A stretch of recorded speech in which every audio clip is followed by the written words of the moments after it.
the absolute state of romance anime this season, Spring 2026.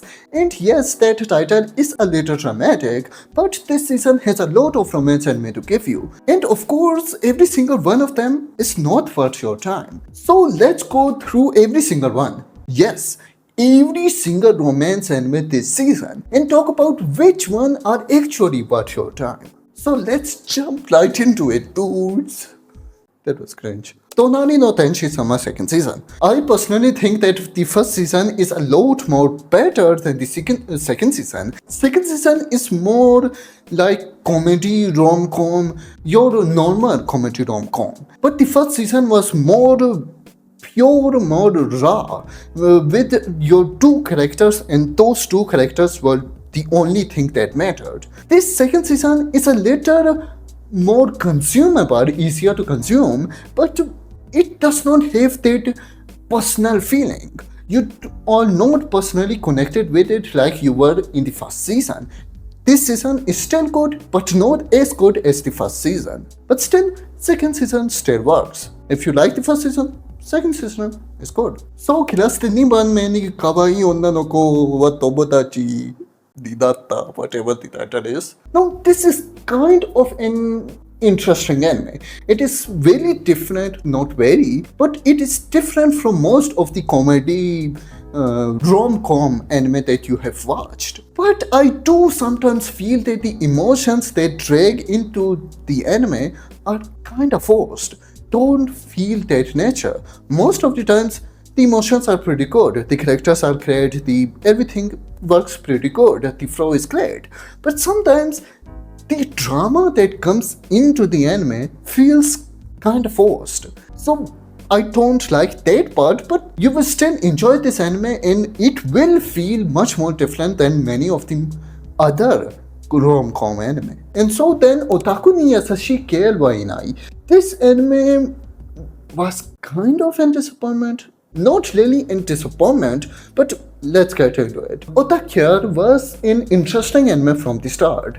The animation was pretty good, and the premise of girls liking the otaku is not really that unique. There are many other anime that cover that thing. And Otaku does the same thing like most of those anime. But as the episodes went on, and because the animation was so good, from time it got weaker. But still, the important scenes are still animated pretty well. This anime is more comedy than romance, and it works like most of the other rom-com anime, but I kind of wanted this anime to take it seriously, to show the connection of how these two girls got interested in our Otaku-kun and why they got interested.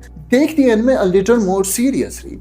The feelings, the emotion, tell those, because we have already seen all of these things before. So in this one, I wanted this anime to show more emotions, but it does the same thing like most of the other rom-com, but it still works. It is still a good anime.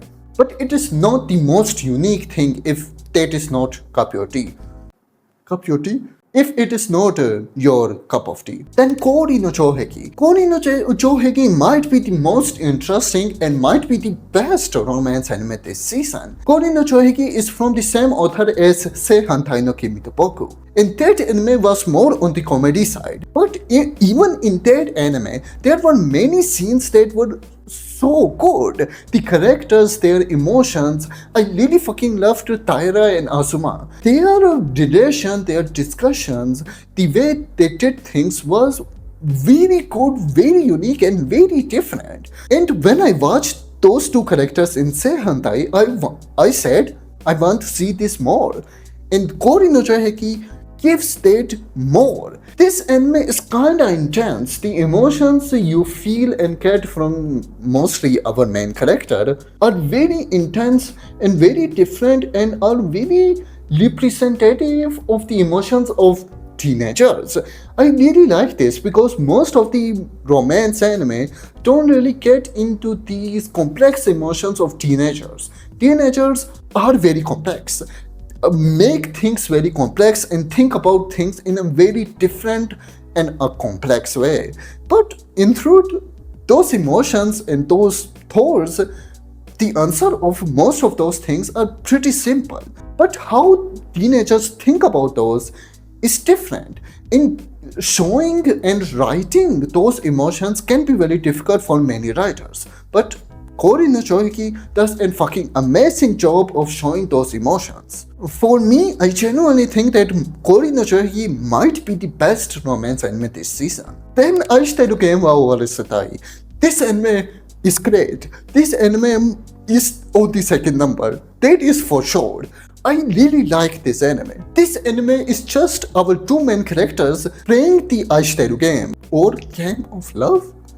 Saying that in English seems weird, but they are just trying to make the other person say that they love them. It started from their childhood and it is still going on even when they got into high school. And the premise is pretty fucking cute and pretty fucking great. But from that you might think that it is more focused on comedy.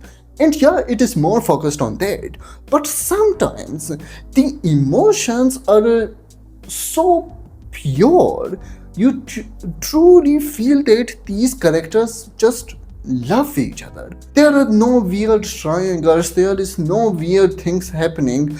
It is just pure emotion of love.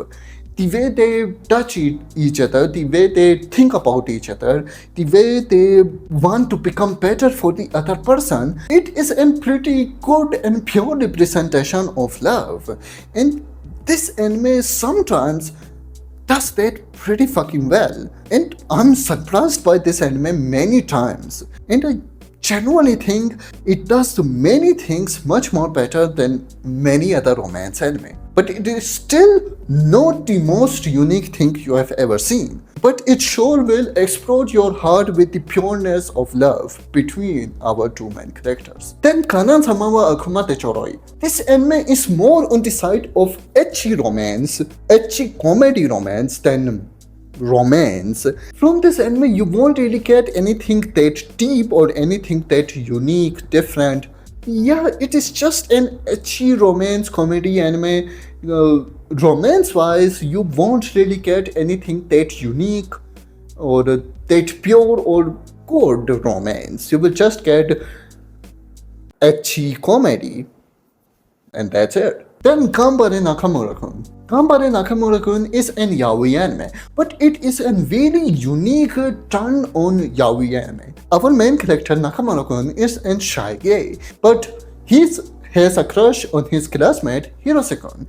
In the way he goes around trying to talk to him, trying to talk to him and trying to make some kind of connection with him is pretty fucking good and pretty fucking funny, because Nakamura-kun is fucking weird, but he is a great character, and that is why the anime becomes very fun to watch. It is more on the comedy side, but there are many scenes that you genuinely connect with and relate with. So this is a pretty great twist on most of the cliche yaoi anime. Then Ponkotsu Fuuki Iin. This anime is good. Yeah.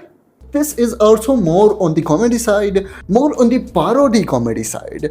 This anime is a parody of romance anime, and it is very clear cut that it is a parody. But still, even if it is a parody of romance anime, there are many scenes that you genuinely think and feel that was good. You get surprised, not many times, but there are times that you genuinely get surprised and think, this anime is showing something like this? I wasn't expecting that. The comedy is pretty good if you are a long-term watcher of anime. If you have been watching anime for 5 to 10 years, you will really fucking enjoy the comedy in this anime. Then Kanojo Okarishimasu.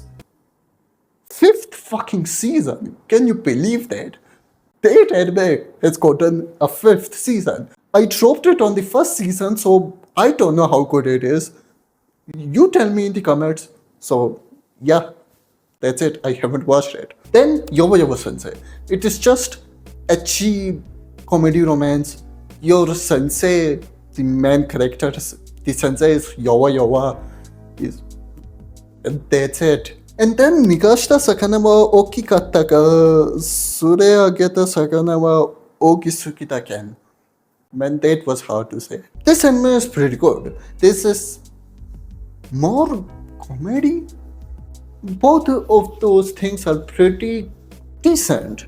Not the best on any aspect, but pretty decent. But the main appeal of this anime is certainly Mimi. Mimi was supposed to inherit the Annavazi, I don't know how to pronounce that, family. And that family is a family of knights, and they are pretty fucking strong. But then a boy was born, and then he is supposed to become dead. So she goes to the main city to find some great husband. Our main girl is a tomboy, but she is so fucking cute. The way she does things and the way she solves many things by just being stupid, and if it comes down to it, she is fucking strong, so she just punches everybody and it works out. It is pretty fucking cute. It is not that deep. It is just cute and good, and that's it. I like it. Then we have Haibara-kun no Tsuyokute saga. Now, this anime is first the premise. Our main character is an old man, but then he wishes to become younger and relive his teenager lives. So he starts his new life, as the name says. This premise is pretty fucking common in isekai anime, but in romance anime, it is decently unique, you can say. This anime just isn't there. It doesn't give you anything, to be honest, so you don't have to really watch it. It doesn't do anything. If you decide to watch this, it will just waste your time. So I'm telling you, just don't. Then the next one is the interesting one, Replica Tatte Koi wo Suru. Now this anime is kinda weird. This anime have replicas. Our main character in this anime is the replica of the other girl named Tsunao, and she calls the replica Now. And that replica emerged when Tsunao didn't want to do something, and so now the replica emerged. And just like Now, there are many other replicas. In this anime deals with what are replicas? Are they different from the original person? Are they not? What are they? Why are they? This anime is kinda covers that, and that also involves love.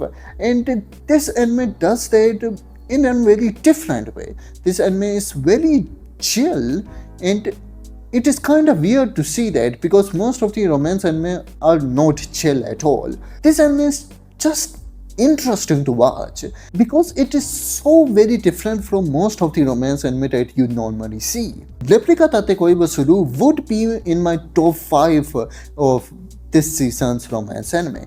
I genuinely really like it. It is very different. It has more than just romance. I'm not just talking about the replica thing.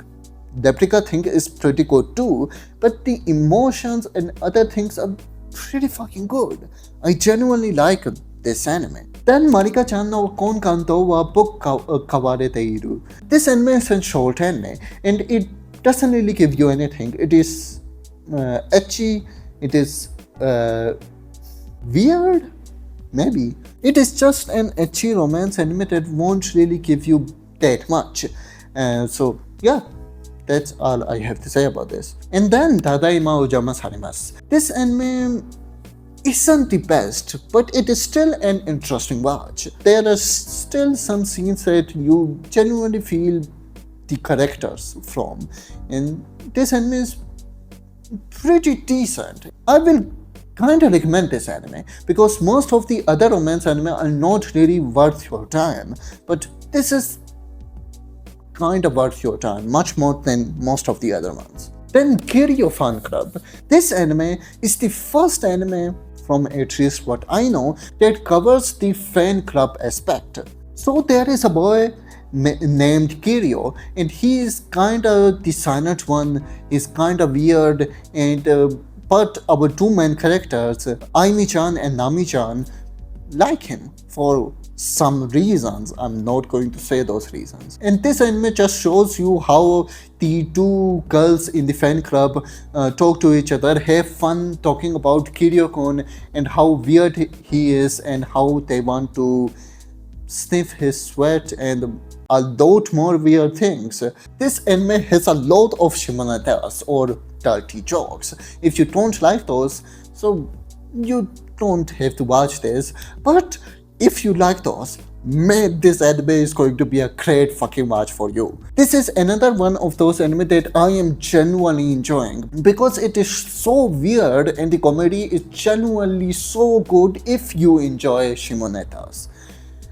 This anime is pretty fucking good. Those were the road, but that's out of them. From this list, the anime that I will recommend to you are Kiraste ni banme ni Kawaii, Onnanoko, Koori no Jouheki, Aishiteru game wa Owarasetai, Ganbare Nakamura-kun, Replica datte koi wo suru, Kirio Fanclub.